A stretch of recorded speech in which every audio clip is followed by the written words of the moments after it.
안녕하십니까. 여기 인천은 연일 영하 10도의 강추위로 제가 집에서 쉬고 있습니다. 추위도 그렇지만 제가 저희 회사의 그 사장님께서 저와 함께 점심 먹고 갔다 오는 길에 교통사고가 나서 제가 동승자로서 몸은 멀쩡한데 교통사고라는 것이 그렇잖아요. 뭐 며칠 있다가 나타날 수도 있고, 정형외과에 가서 엑스레이 다 찍고 계속 물리치료하러 다니고 있으면서 엎어진 김에 쉬어가라 그러잖아요. 쉬면서 성경 통독 계속 이어서 하게 됐습니다. 오늘은 스가랴를 살펴보도록 하겠습니다. 학개와 스가랴는 동시대의 선지자로서 바벨론 포로에서 돌아와 예루살렘에 귀환한 이스라엘 백성들에게 성전을 건축하라는 그런 사명을 갖고 성전 재건의 그 외침을 하는 성전 재건의 사명을 맡은 두 선지자 중에 이제 지난 시간에 학개를 했고 이번 시간에 스가랴를 하겠습니다. 학개는 두 장의 짧은 그 선지서인데 스가랴는 14장까지 있어요. 그리고 내용이 좀 환상이 있고 또 이상이 있고 또 묵시가 있어가지고 구약의 요한계시록이라 할 정도로 굉장히 좀 까다로운 면이 있습니다. 스가랴는 하나님께서 기억하신다라는 뜻이죠. 스가리야, 야가 붙으면 이제 하나님이라 그랬죠. 하나님께서 기억하신다.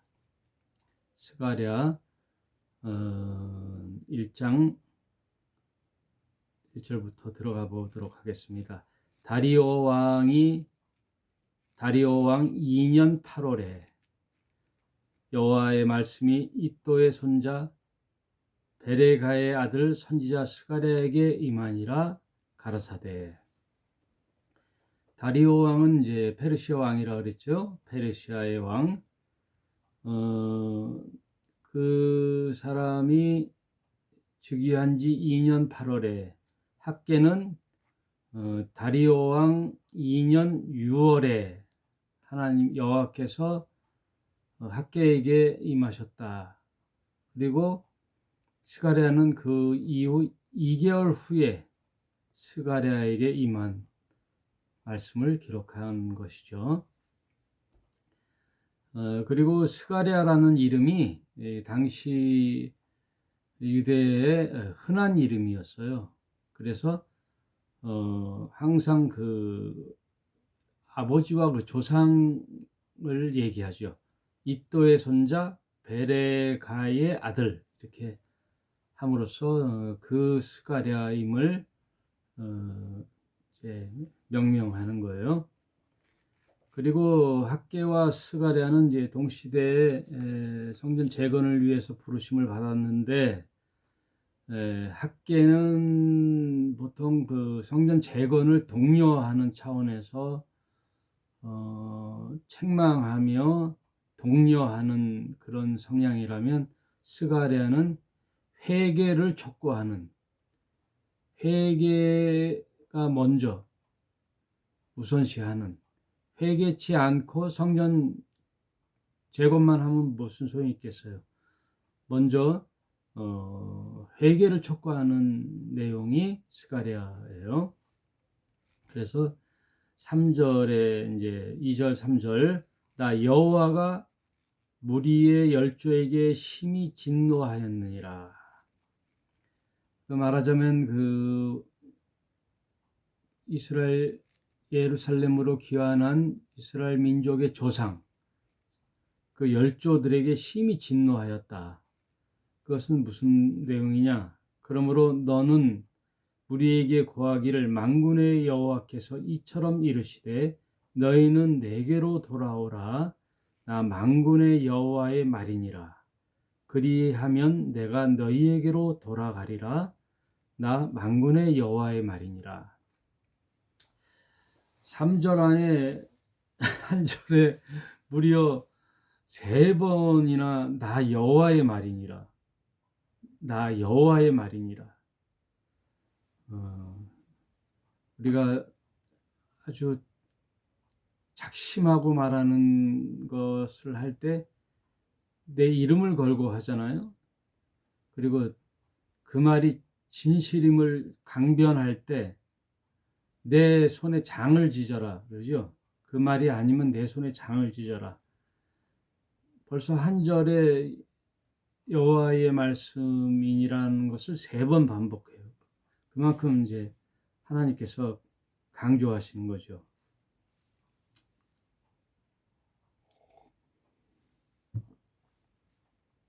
내게로 돌아오라. 내게로 돌아오라. 그러면 나도 너희에게로 돌아가리라. 출애굽한 이스라엘 백성에게 하나님께서 십계명을 줄 때 뭐라 그러죠? 나는 너의 하나님이 되어주고 너는 애굽에서 종살이하던 너를 건져낸 나 여호와 나는 너의 하나님이 되어주고 너희는 나의 백성이 되어다오. 하나님이 백성을 이렇게 계약을 맺듯이 내게로 돌아오라. 그러면 나도 너희에게로 돌아가리라. 나 만군의 여호와의 말이니라. 너희 열조를 본받지 말라. 너희 열조를 본받지 말라.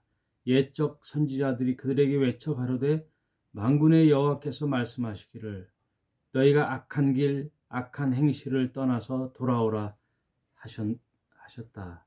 악한 길 악한 행실이 뭐예요?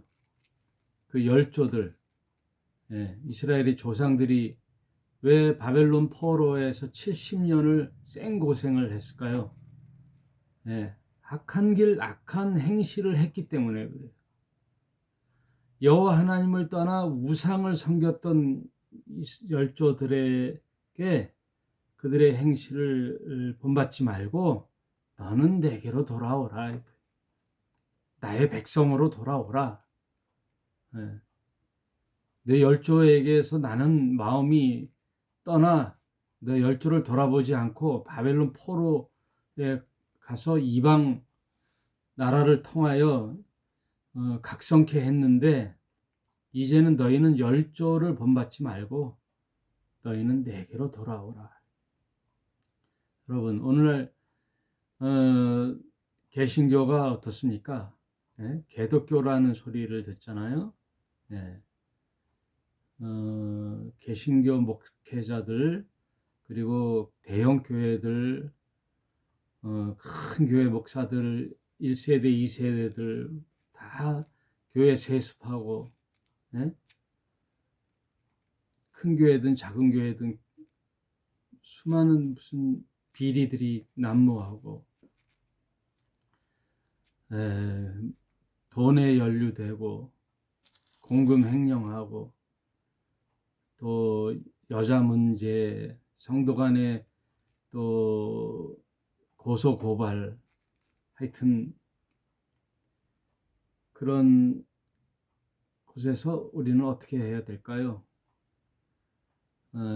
우리 선배 목사님들 좋으신 훌륭하신 분도 계시지만 지금 오늘날 사회로부터 지탄을 받는 기독교 거기로부터 돌아오라는 거죠. 돌이키라 이거예요. 돌아오라. 거기서 나오라. 본받지 말라 이거예요. 전통으로 내려오는 교회의 악습을 본받지 말라. 복음으로 돌아오라. 참된 진리로 돌아오라. 악한 길, 악한 행실을 떠나서 돌아오라. 돌아오라.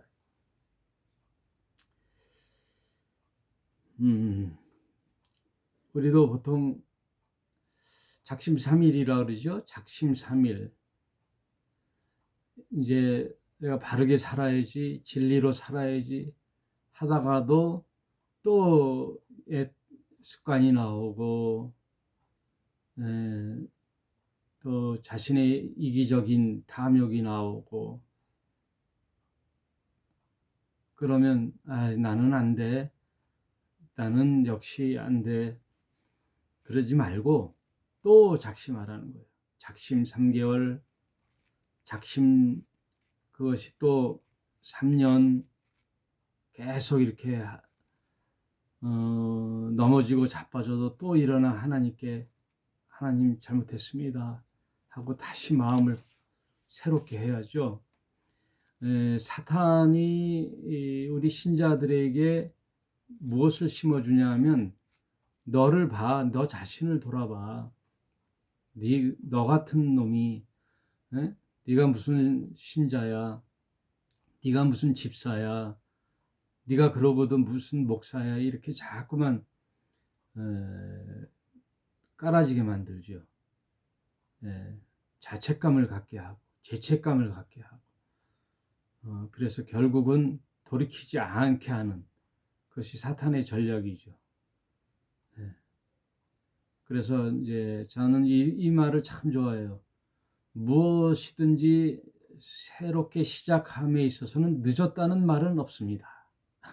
그 말을 늘 상기시키고 있어요. 뭐를 새롭게 할 때 늦었어. 나는 역시 안 돼.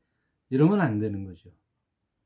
무엇을 시작하고 새롭게 돌이키려고 할 때는 늦었다는 말은 없습니다. 지금 바로 내가 생각났을 때, 지금이 돌이킬 때, 지금이 회개할 때, 지금 하면 돼요. 이제부터라도 잘하면 되죠. 너희 열조 조상에게 그런 것을 배우지 말라 이거지. 본받지 말라. 타산지석이라는 사자성어가 있잖아요. 타산지석. 그럼 우리가 역사를 왜 공부하고 우리가 이렇게 구약을 왜 공부하느냐? 타산지석으로 삼는 거예요.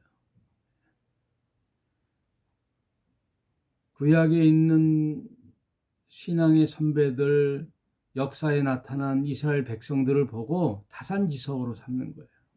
역사를 배우고 공부하는 이유는 우리 조상들은 이 당시 사람들이 이렇게 살았더니 이렇게 됐는데 그것을 잘 귀담아 오늘날 나는 그것으로 타산지석을 삼아 진리로 살고 하나님께 바로 사는, 그렇게 살라고 역사를 공부하는 거예요. 실수를 되풀이하지 말라는 거죠.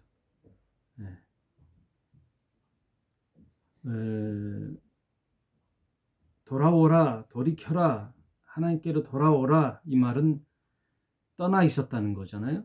하나님께 떠나가 있었다. 그래서 우리가 미가서를 공부했잖아요. 미가서 어디서 그럼 하나님께로부터 어떻게 떠나갔다는 뜻이냐? 일찍이 미가서를 공부할 때 이런 말씀이 있어요. 미가서 6장 8절에 사람이 주께서 선한 것이 무엇을 내게 보이셨느냐? 하나님께 사람은 어떻게 사는 것이 바르게 사는 것이냐?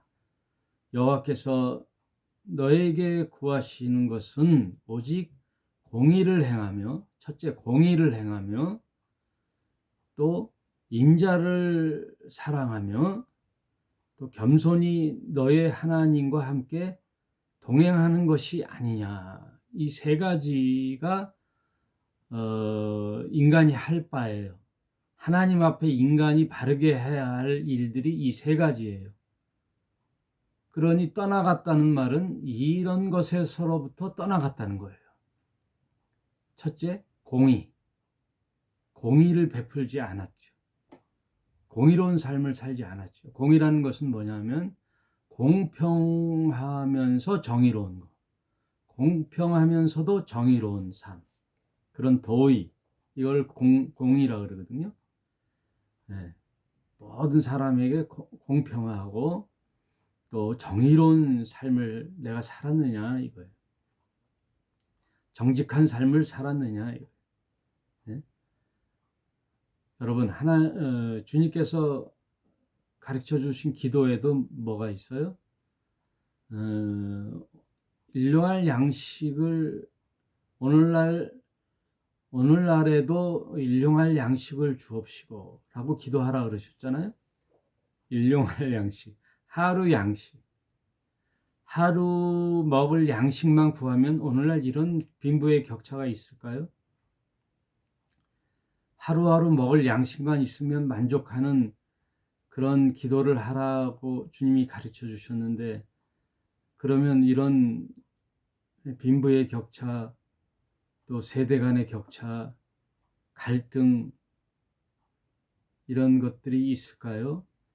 공정한 이런 분배가 있는데 한 사람이 너무 부의 편중이 있고 운동장이 기울어져 있으니 주님께서 그렇게 기도하라는 거잖아요. 나에게 일용할 양식을 주옵소서. 거긴 엄청난 내용이 내포되어 있어요. 일용할 양식. 네, 내가 열심히 일해서 내 하루하루 먹고 살 일용할 양식이 있으면 만족하고 조금 더 저축을 해서 그나마 내 삶을 어느 정도 대비할 수 있는 그 정도까지는 저는 괜찮다고 보는데, 너무나도 욕심이 많고 탐심이 많아서 내가 어느 정도 부의 수준에 올라가면 1억 벌면 10억 번 사람이 부럽고 10억 벌면 100억 번 사람이 성에 안 차고 100억 번 사람이 부럽고, 내 대에서만이 아니라 내 자손 대대로 돈 걱정 안 하고 먹고 사는, 그렇게 욕심이 많으니 이 세상에 갈등이 많죠. 네. 주님이 우리에게 일용할 양식이 있으면 자족할 줄 아는 우리 신자는 자족할 줄 알아야 되겠어요. 공의를 행하며 인자를 사랑하며. 인자는 뭐예요? 너그럽고 자애로우며, 네, 좀 이렇게 원만하고 사랑을 베풀고 자비롭고, 이런 사람을 좀 배려하고 상대방을 배려하고, 이런 것들이 인애예요. 인자론. 인자를 사랑하며 또 겸손히 내 하나님과 동행하는 것이 아니냐, 이 세 가지라 그랬죠. 인자. 여러분, 하나님을 사랑한 사람은요, 이웃을 사랑하게 돼 있어요. 하나님을 사랑하는데 이웃을 사랑하지 않는다? 이런 말은 성립할 수가 없어요. 하나님을 진심으로 사랑하는 자는 하나님을 닮고 하나님을 마음에 품었기 때문에 인자하고 자애로운 사람이 되어 이웃을 배려하고 나누고 이웃을 사랑하게 돼 있어요. 이거는 동전의 양면처럼 등과 손바닥인 것처럼 분리할 수가 없어요. 하나님 사랑과 이웃 사랑. 하나님을 사랑하는 자는 이웃을 사랑할 하게 돼 있어요. 그러니 이웃에 대하여 내가 어떻게 사느냐를 보면 하나님을 사랑하냐 안 하냐가 판결이 나요. 이웃에게 뭐 너무 매몰차거나 진짜 이웃에게 나눔이 없거나 이웃을 돌보지 않으면요, 하나님 사랑한다는 것은 어불성설이에요. 어불성설. 이 세 가지, 공의를 행하며 인자를 사랑하며 겸손히 내 하나님과 동행하는 것이 하나님 앞에 사람이 행할 일이다. 거기서 떠나갔다는 거죠. 우리가 하나님이 돌이켜라라는 말은 이 세 가지로부터 떠나가 있는 거예요. 그것은 뭐예요? 악한 길과 악한 행실을 했다는 거예요. 인간은 본디 육체적 욕망 덩어리죠. 욕망 덩어리. 네? 욕망 덩어리. 어제 TV 보니까 스님이 나오고 천주교 신부님이 나오고 또 목사님이 나오고 그러더라고. 수녀하고 또 뭐죠? 그 불교인데 그 결혼하는 원불교, 그 이제 내 종파의 성직자들이 나와서 대담하는 걸 들었는데, 불교에서는 그 수행할 때에 몇 가지 욕망을 버리는 일을 하는데, 뭐냐면 이제 식욕을 버리고 물욕을 버리고 또 그 중에 또 뭐가 있냐면 개인 소유욕을 버리고, 소유욕, 뭘 소유욕, 그리고 명예욕, 명예욕. 그러니까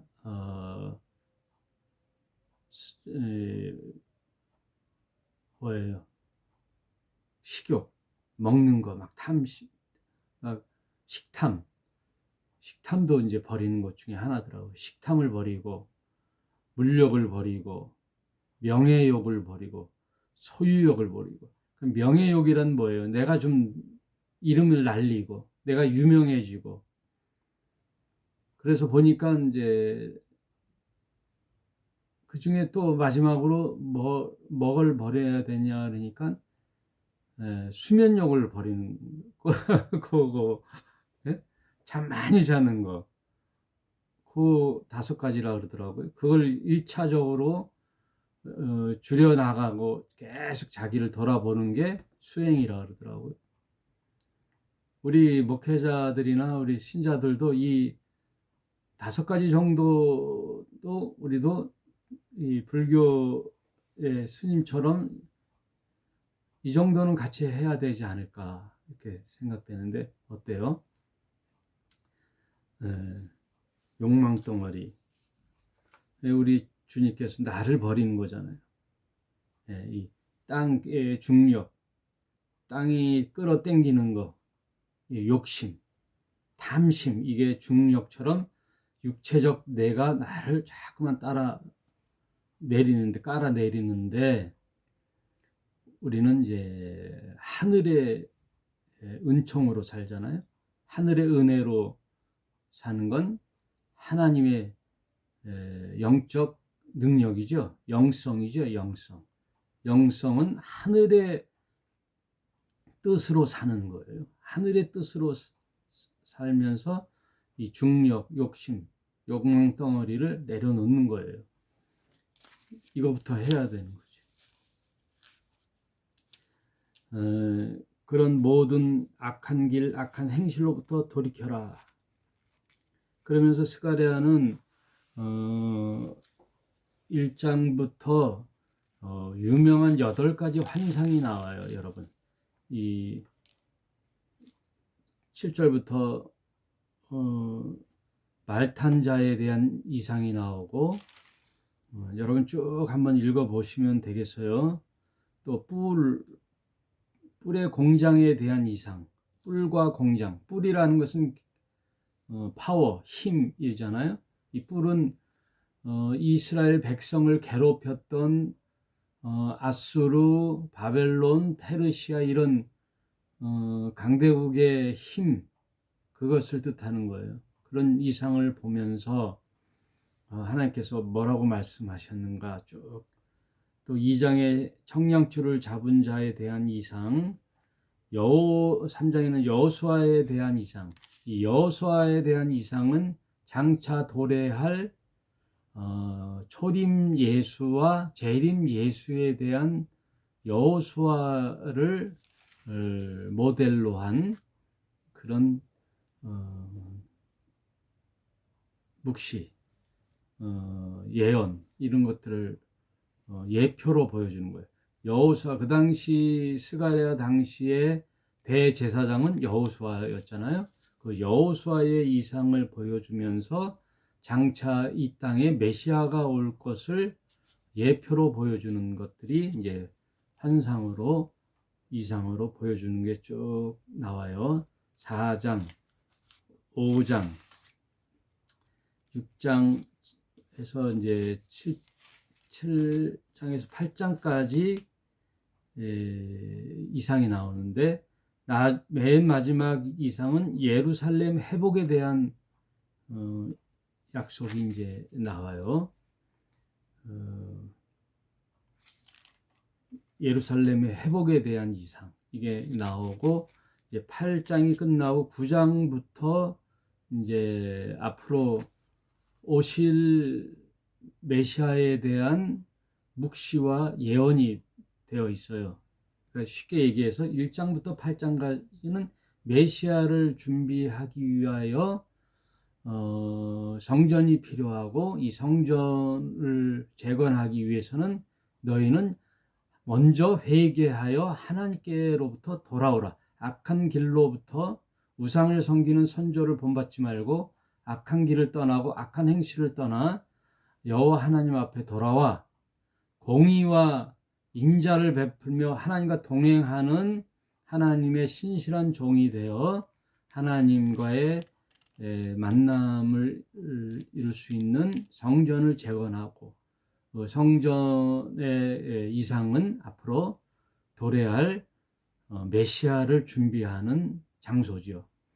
그러면 그 9장부터 14장까지는 오신 메시아에 대한 또 묵시 문학인데, 전반부는 초림 예수에 대한 예언이요, 후반부는 재림 예수에 대한 예언 묵시, 즉 예언이 나와요. 그게 이제 스가랴가 다예요.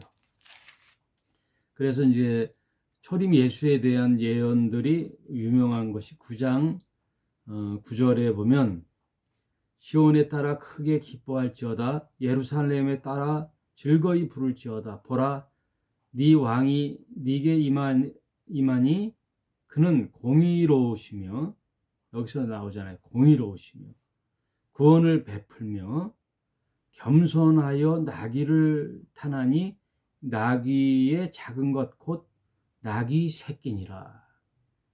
장차 너희의 민족을 회복시키고 인류를 구원하실 메시아가 오실 터인데, 그분은 어떤 분이냐? 공의로우시며 공평하고 의롭고 정의롭게 의를 행하시는 분, 그리고 그분이 구원을 베푸실 전능자, 그 구원을 베푸실 분인데 그분은 겸손하여 새끼 나귀를 타고 오신다는 거예요. 초림 예수가. 그래서 예루살렘 입성을 할 때 예수님이 나귀 중에서도 막 태어난 새끼 나귀를 타고 가잖아요. 한 번도 사람이 등에 짐을 지거나 타보지 않은 나귀 새끼를 타고 예루살렘을 입성하잖아요. 그것은 뭐예요? 보통 만왕의 왕이 입성할 때는 백마를 타고 입성하잖아요. 예. 그리고 대관식을 하는데 초림 예수는 겸손하여 그 더러운 옷을 대신 입은 여호수아의 대제사장의 모습처럼 인간의 죄를 뒤집어 쓰고 겸손하고 공의를 베푸시는 그런 초림 예수의 그림이 스가랴 9장에 묵시문학으로 이렇게 예언되어 있어요. 이것은 신약에 와서 성취가 되지요. 그리고 후반부에 또 계속해서 나오는 말이 그날에는, 그 여호와의 날에는, 그날에는 계속 이제 반복되어 나와요. 여러분 쭉 읽어보시기 바랍니다. 그날에는 여호와께서 거민들을 보호하리니 그 중에 약한 자가 그날에는 다윗 같겠고 다윗의 족속은 하나님 같고 무리 앞에 있는 여호와의 사자 같을 것이라. 예루살렘을 치러 오는 열국은 그날에 내가 멸하기를 힘쓰리라. 예루살렘을 치러 오는 열국이 있다 그랬잖아요. 계시록에 보면은 마지막 무기또에 모여 전쟁을 할 때, 그 전쟁이라 하는 것은 무슨 하나님과 열국하고 뭐 실제 싸운다는 것이 아니라 심판을 뜻하는 거죠. 하나님의 심판, 그런 모습을 지금 12장에 또 기록되어 있어요. 그날에는 여호와의 날에는 이런 일들이 쭉 14장까지 쭉 나와 있어요. 한번 여러분께서 읽어보시기 바랍니다. 계속 그날에는 일이 반복되죠. 그날에는 그의 발이 예루살렘 앞 곧 동편 감람산에 서실 것이요. 스가랴 14장 4절, 이것도 굉장히 유명한 계시록과의 병행 구절이에요. 그 날에는 그의 발이, 주님 재림의 발이 예루살렘 앞 곧 동편 감람산에 서실 것이요. 이 감람산, 올리브유 산은 무슨 어디예요? 초림 예수님이 승천한 곳이 감람산이에요. 사도행전에 보면요, 사도행전 1장에 보면은 이스라엘의 회복의 날이 이 날이까 하고 제자들이 물어보잖아요. 이것은 스가랴에서 예언했던 이스라엘 회복에 관한 것들, 다윗 왕을 재건할 민족적 메시아를 생각하는 거예요. 아직 성령이 임하지 않았으니까 잘 모르죠. 한번 볼까요? 사도행전 1장.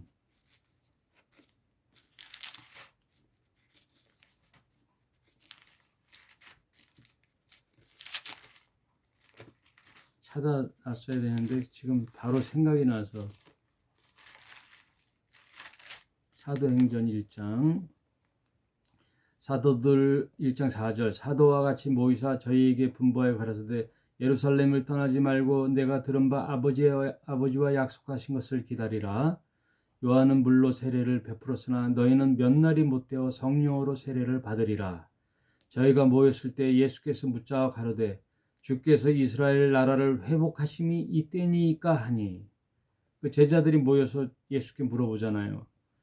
가라사대 때와 기한은 아버지께서 자기 권한에 두셨으니 너희는 알 바 아니요 오직 성령이 너희에게 임하시면 너희가 권능을 받고 예루살렘과 온 유다와 사마리아와 땅끝까지 이르러 내 증인이 되리라 하시니라. 이 말씀을 마치고 저희 보는 데에서 올라와 가시니 구름이 저희를 가리워 보이지 않게 하더라. 올라가실 때 제자들이 자세히 하늘을 쳐다보고 있는데 흰옷 입은 두 사람이 저희 곁에 서서 가로되 갈릴리 사람들아 어찌하여 서서 하늘을 쳐다보느냐. 너희 가운데서 하늘로 올라오신 이 예수는 하늘로 가신 본 그대로 오시리라 하였느니라. 하늘로 올라가신 본 그대로 오시리라. 12절, 제자들이 감람원이라 하는 산으로부터 예루살렘에 돌아오니, 이 감람원, 감난산에서 이런 모습이 있었다는 거예요. 예수님이 하늘로 올라가니까 두 천사, 두 사람이, 두 증인, 이제 여기 이거 보면 이제 계시록하고 또 설명할 때 흰 옷 입은 두 사람. 이건 이제 계시록의 두 증인과 구약의 모세와 엘리야, 또 예수님이 변화산에서 만났던 초막셋을 지었을 때 모세를 위하여 엘리야를 위하여, 그러니까 뭐예요? 선지자의 대표 엘리야, 또 그 모세 선지자의 대표가 엘리야고, 또 제사장의 대표가 이제 모세잖아요. 그러니까 모세와 엘리야 이렇게 해석하는 사람도 있어요. 자세히 보니. 그런데 중요한 게 뭐냐면 감난산에서 승천하여 올라오는 모습 그대로 내려오리라. 구름 사이로 이렇게 올라갔다 했잖아요. 그러니까 계시록엔 또 뭐예요? 구름 타고 오시리라. 이건 뭐 신이 임재할 때의 모습인 신적 표현이죠. 풍류적, 은유적 표현이라고도 할 수 있지만 실제 감람산에 예수님이 오실 수 있죠. 예수님이 변화된 모습으로 하나님과 함께 계시니까 뭐 물리적 그런 일들이 가능하다고도 해석할 수가 있어요. 중요한 것은 뭐냐면 감람산에서 승천하셨는데 여기에 보면